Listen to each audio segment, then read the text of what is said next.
Sabe aquela promessa de campanha ou, sei lá, aquele número que o governo anuncia no comecinho do ano dizendo que vai investir X milhões em saúde, em educação? Aham. O que acontece quando no fim do ano a gente olha as contas e os números parecem contar uma história totalmente diferente?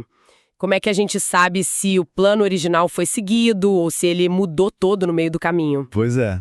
Essa é a confusão que a gente vai tentar, assim, organizar um pouco hoje. Vamos fazer uma análise a fundo de uma regra do setor público, a Norma Brasileira de Contabilidade, a NBC TSP 13. O nome é técnico, né? O nome é super técnico, eu sei, mas a ideia por trás é, na verdade, bem simples e poderosa. É forçar o governo a ser o mais transparente com o nosso dinheiro. Exatamente. E acho que é bom deixar bem claro que isso não é um papo só para contador, de jeito nenhum. Não mesmo. Pensa nessa norma como tipo uma ferramenta para o cidadão, para o jornalista, para qualquer um que queira fiscalizar o dinheiro público. Ela basicamente obriga os governos a criar um documento que coloca lado a lado, olha, isso é o que a gente prometeu gastar, Certo. versus isso é o que a gente realmente gastou. E o mais importante, e aqui está o porquê da diferença. Perfeito. Então, nossa missão hoje é essa. Vamos destrinchar essa regra para entender como ela funciona na prática, por que ela existe, o que ela exige de verdade e como ela tenta garantir que essa comparação entre a promessa e a realidade seja justa, sabe, clara e principalmente útil para quem está de fora olhando. Ok, então vamos começar pelo começo. O coração da norma, pelo que eu entendi, é essa exigência de comparar o orçamento com o que foi executado. Isso. À primeira vista, parece óbvio, né? É só botar um número do lado do outro. Mas imagina que o buraco seja bem mais embaixo. Muito mais. O ponto central não é só mostrar os números, é a tal da prestação de contas e responsabilização, ou accountability, como a própria norma chama. A grande sacada é a obrigação de explicar as diferenças materiais. Ah, Ou seja, não basta dizer que gastou 20% a mais em obras. É preciso justificar. Foi por causa de uma chuva inesperada que destruiu uma ponte, foi um erro de cálculo no projeto inicial, a explicação vira parte do relatório oficial. peraí, isso é interessante. Então a ideia é criar um rastro das decisões. Mas na prática, quem fiscaliza se essa explicação é boa ou se é só aquele burocratês para enrolar? Essa é a pergunta-chave. A norma cria a obrigação da transparência. Quem usa essa informação são os órgãos de controle, tipo tribunais de contas, o Ministério Público e a própria sociedade. Entendi. Se a explicação para um gasto extra de milhões é devido a necessidades operacionais, um jornalista investigativo ou um fiscal do tribunal pode e deve questionar: que necessidades? Cadê os documentos que comprovam isso? A norma não resolve tudo, mas ela entrega a ponta do novelo para quem quer puxar. Entendi. Ela força a colocar a carta na mesa. E essa regra vale para todo mundo? Digo, prefeitura de cidade pequena, governo federal, todo mundo tem que seguir? A regra se aplica a todas as entidades do setor público que são obrigadas por lei a publicar seus orçamentos e também aquelas que o fazem por vontade própria. Ah, tá. Isso cobre desde a União até os municípios, passando pelos estados. A norma fala em setor governo geral, que é basicamente uma forma de agrupar todas essas caixinhas do governo para ter uma visão consolidada, sabe? Seguindo padrões internacionais. Se o orçamento é público, a comparação tem que ser pública também, seguindo esse padrão. Certo. Agora, tem uma coisa que sempre me confundiu. A gente fala o orçamento como se fosse uma peça única, sabe? Escrita em pedra. Mas a gente sabe que no meio do ano tudo pode mudar. Tudo. O governo pede mais dinheiro para uma área, corta de outra. Como a norma lida com isso? Você tocou no ponto nevrálgico da gestão pública. E é aqui que a norma fica realmente inteligente. Ela reconhece que o orçamento não é estático. E por isso, ela nos obriga a olhar para dois conceitos diferentes: o orçamento original e o orçamento final. Ah, então não é um orçamento só. São dois. É como se a gente pudesse ver a foto do plano no início do ano e depois a foto de como ele ficou, todo ajustado, meio remendado, no final. Isso muda tudo. Exatamente essa a ideia. O orçamento original é aquele aprovado lá no início do processo, a lei orçamentária que passou pelo legislativo. É a promessa inicial. Certo. Já o orçamento final é essa promessa inicial depois de todos os ajustes de percurso que foram autorizados legalmente ao longo do ano. Os créditos adicionais, os remanejamentos, as transferências. A analogia que me vem à cabeça é de uma viagem de carro. O orçamento original é o trajeto que você planejou no Google Maps em casa. Perfeito, sem trânsito. Isso, com as paradas certinhas. Exato. O orçamento final é um mapa no seu celular no fim do dia, com os desvios que você teve que fazer por causa de um acidente, aquela parada não planejada. O pedágio que estava mais caro. Isso, o pedágio mais caro. É o plano real adaptado às circunstâncias. É uma analogia perfeita. E o que é fascinante é que a norma exige que a prestação de contas mostre os 3 números lado a lado: o orçamento original, o orçamento final e os valores que foram de fato realizados. Nossa! Isso conta uma história completa. Mostra a intenção, a adaptação e o resultado. Por que isso importa? Porque a diferença entre o original e o final revela as mudanças de prioridade do governante ao longo do ano. E a norma ainda exige uma explicação para essas mudanças. Não basta mudar o plano, tem que dizer por quê. Isso é poderoso. Porque se um governo prometeu investir pesado em educação no plano original, mas no plano final a gente vê que muito desse dinheiro foi remanejado para, sei lá, publicidade. Para publicidade, por exemplo. Essa história fica clara para todo mundo. Não dá para esconder no meio dos números. Exato. Fica visível se a gestão foi reativa, sabe? Apagando incêndios como uma catástrofe natural, que é um motivo legítimo para mudar o orçamento, ou se ela foi, digamos, oportunista, mudando as prioridades de acordo com interesses políticos de momento. A transparência dessa jornada entre o plano A e o plano B é um dos maiores ganhos da norma. Certo, então temos o plano original e o plano final. Mas aí eu fico pensando, se o jeito de fazer o orçamento é diferente do jeito de registrar a contabilidade no final do ano, a gente não corre o risco de estar comparando banana com... Com laranja? Exatamente. Com laranja. Como a norma resolve essa questão? Essa é a parte mais técnica, mas talvez a mais importante de todo o processo. Você está certíssima.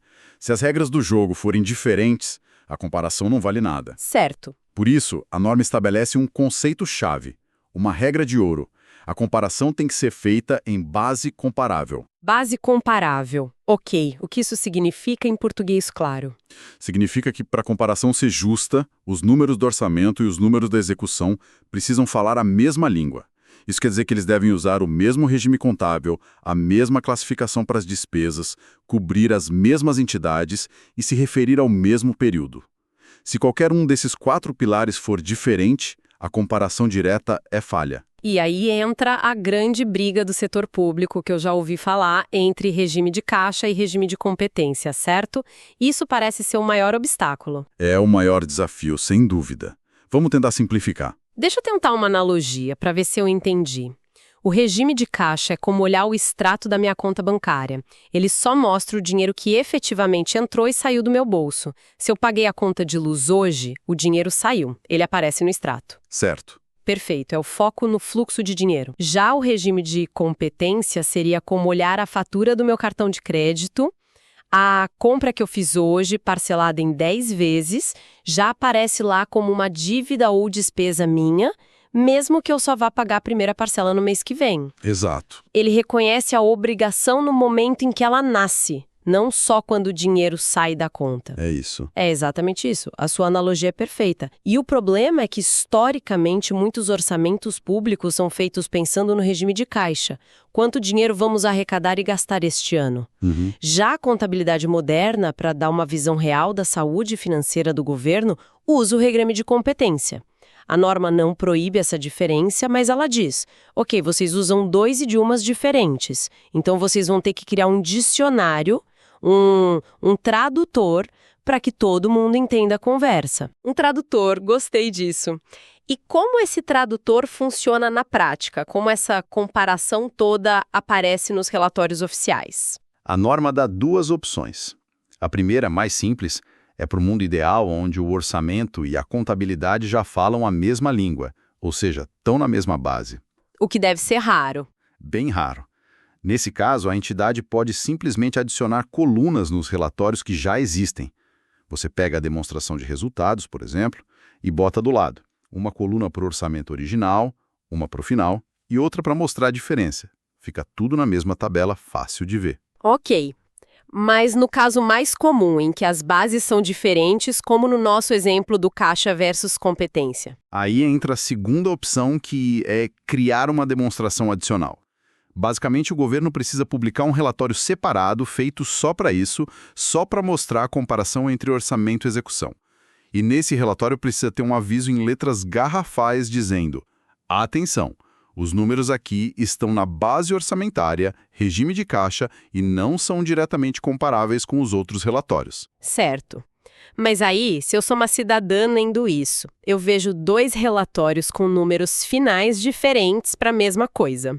Um diz que o gasto em saúde foi 100 milhões, o outro diz que foi 150. Exato. Como eu confio nisso? Não parece que estão escondendo algo. É aí que entra o tal tradutor. Exatamente. Essa é a peça final do quebra-cabeça e se chama conciliação. A norma obriga a entidade a publicar uma nota explicativa que funciona como o nosso tradutor. A pedra de Roseta. Isso, a pedra de Roseta, perfeito. Essa nota tem a missão de pegar o número final de um relatório e passo a passo mostrar como ele se transforma no número final do outro, explicando cada diferença no caminho. Então essa conciliação detalharia as diferenças? Tipo item por item? Exatamente. Ela precisa explicar, por exemplo, as diferenças de regime. Ela diria algo como: olha, o valor no orçamento foi 100 milhões. Para chegar nos 150 do relatório contábil, precisamos somar 50 milhões da construção de um hospital que foi contratado este ano, mas cujos pagamentos só começam no ano que vem. O orçamento em regime de caixa não vê essa despesa agora, mas a contabilidade, por competência, já reconhece como uma obrigação. Uau, isso muda a história completamente. O que poderia parecer má gestão ou um erro, na verdade, é só uma diferença na forma de registrar. Sem essa nota, a gente tira a conclusão errada. Muda tudo. E a conciliação não explica só isso. Ela também aponta diferenças temporais, que podem ocorrer se os períodos não forem idênticos. E, muito importante, as diferenças de entidade.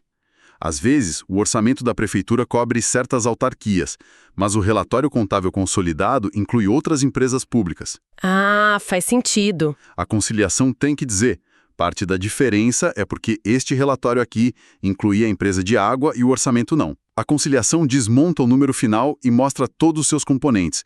É o teste definitivo da transparência. Recapitulando então, para ver se a gente conseguiu organizar as ideias. Essa norma, a NBC TSP 13, é muito mais que um detalhe técnico. Ela é quase uma filosofia de transparência, né? Ela obriga o governo a contar a história completa. Não só o plano original, mas como esse plano foi mudando. Exato. Ela mostra a intenção, que é o orçamento original, a jornada de adaptação, que é o final, e o resultado. E o mais importante, ela força que a comparação entre o plano e a realidade seja honesta, usando a tal da base comparável. E quando os números são diferentes, o orçamentário e o contábil, ela exige a criação desse tradutor, a nota de conciliação, para que qualquer pessoa possa entender por que os números não batem de primeira. É isso. É a síntese perfeita. O objetivo final é fortalecer a accountability. É dar a um cidadão comum as ferramentas para entender de verdade para onde o dinheiro dos impostos está indo. A conciliação é a chave de tudo, pois ela evita que informações cruciais se percam na tradução entre o jargão do orçamento e o da contabilidade. Ela conecta os dois mundos. Da própria norma. Ela incentiva que esses relatórios façam referência a dados não financeiros, a metas de desempenho. E aí fica a pergunta: a norma faz um trabalho fantástico de garantir que os números do dinheiro, prometido do dinheiro gasto, sejam comparáveis. Mas cumprir o orçamento à risca significa que o objetivo da política pública foi alcançado? É o próximo nível do debate. Exato. Gastar exatamente o valor previsto num programa de vacinação garante que a população foi imunizada e a doença foi controlada. Gastar todo o dinheiro da merenda escolar garante que as crianças estão bem nutridas. A norma nos dá uma transparência financeira incrível. Ela nos permite fiscalizar a conformidade. Mas a pergunta sobre o impacto real, sobre a eficácia do gasto, Essa continua sendo a próxima fronteira da fiscalização. A norma abre a porta, mas atravessá-la e perguntar: ok, o dinheiro foi gasto corretamente, mas ele resolveu o problema? Ainda é o nosso desafio como sociedade.